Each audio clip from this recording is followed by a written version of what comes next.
We should add like a news opening music track, like the news is coming in. We're here. We got this.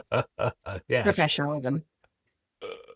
This is the recap for Friday, February 27th. Update number one is an announcement, and that is that depending on when you're watching this video, we are just a couple of hours away from our Monkeypod Member Mingle. That is Friday, February 27th at 2 p.m. Eastern Time. The triple M, as I like to call it. It's where we hang out. I like to refer to it as the in-person version of our membership community. There's lots of great people helping, asking great questions, supporting, helping, giving examples, giving use cases, new ideas, strategies, so much great stuff.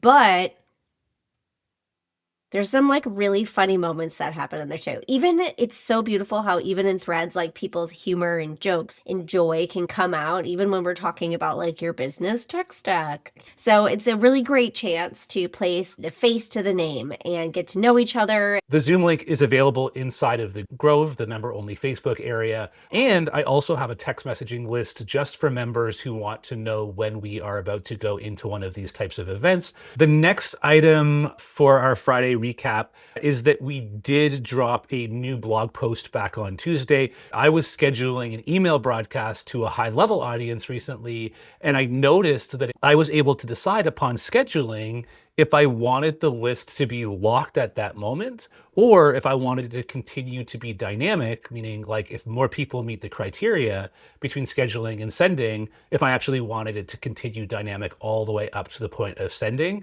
I recorded a video about where and how to make that decision, and also just talked a little bit about the differences between the two different platforms in scheduling broadcasting audiences. So if you haven't checked it out, go back to the Monkeypod blog. That's really a really cool topic because for the entirety of anyone's business email sending lives, it's always been locked, right? In every tool that I've ever used, basically, where I pick my audience, I schedule and I send it. But if I want to schedule it very early, I could be missing out on people. We also interviewed Turner Leslie this week. Turner is from Mailbox Power. Mailbox Power is a company that does physical gifting. If you want to send a print-on-demand t-shirt or mug or greeting card or sticker or like really any of those gifting things you can think of, Mailbox Power does those types of products.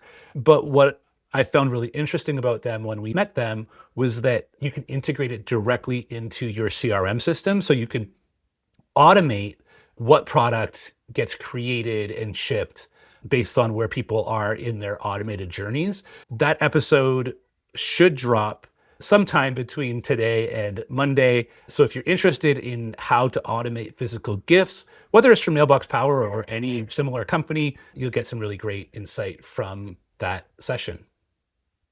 And I want to reiterate, like, even if sending gifts, either gifts or paid products, was never really on the roadmap for you, this is absolutely the kind of thing you want to turn into because I've said this 100 times before and I'll say it again. Inside of our membership community, I get more value from other people's questions and the ideas that I never would have thought of.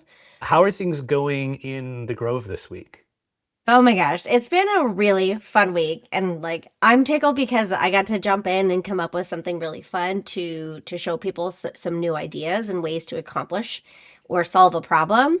So yes, I'm a little selfishly tickled, but this is what I was talking about is someone else asked a question, didn't anticipate the answer. Other people came in and said, "Wait, what did you say? Tell me more." So this is what we're talking about. In the group, somebody was talking about a very common problem was, what do you do if someone buys something for somebody else? Because oftentimes the purchase is the trigger to automation. But when someone buys, the person who is paying, let's say I'm buying something for Cam. It's not for me to consume, it's for Cam to consume. But when I do that, my name is on the credit card. I'm filling out the order form. So my name and my email get associated with the automation. And so it creates some problems. We talked about using some conditional splits in automation and identifying if they said this on step one of checkout, If they said it's for themselves, then let the automation run for them. If they said the automation is for somebody else, let the automation run for that person. So I got to discuss some of my favorite hidden features as well, and everybody was off to their races. Thank you for putting all of those details into your response to that member side of the community. There's free communities galore for every type of CRM and app. And what's really special and unique about the paid community is that because it's paid, the questions are spicier, the interactions are more, they're more tight knit. It's like family helping family versus stranger answering stranger and moving on, walking about the rest of their day.